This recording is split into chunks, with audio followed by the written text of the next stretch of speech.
You've discovered how awesome the boating lifestyle is and are ready to begin life on the water.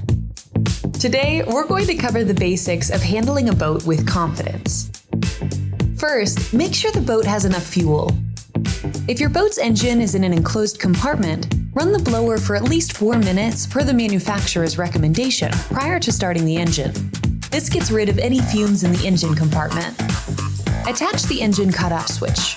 Using your ECOS is a U.S. Coast Guard requirement, and it's essential for your safety. Then put the throttle in the neutral position. Bump the key into the on position. Now, turn off the blower. A boat's throttle is similar to the accelerator in a car, but unlike a car, it stays in the position you move it to, so slowing down takes more effort. You have to move the throttle back or down while anticipating the time and distance needed to slow the boat. Remain aware of waves or incoming traffic, and be prepared to move the throttle accordingly. In boating, always think one step ahead. On a boat, steering is much more nuanced. Always consider other factors affecting a boat's direction of travel, like wind, waves, and current.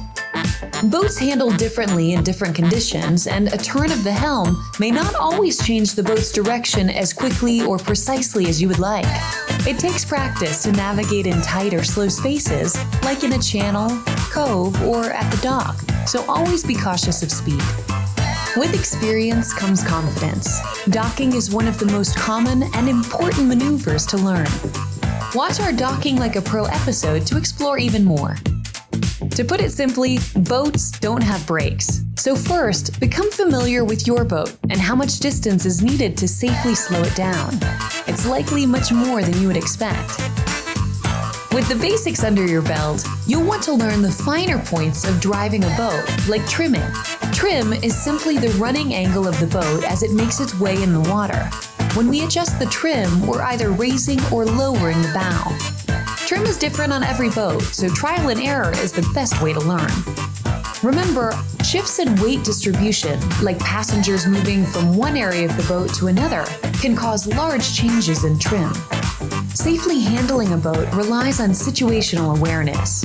As the captain of a boat, you have to be aware of your surroundings and recognize when there's a risk, such as a collision, running aground, hitting a big wave or another boat's wake, or any other factor that could require a response at the helm.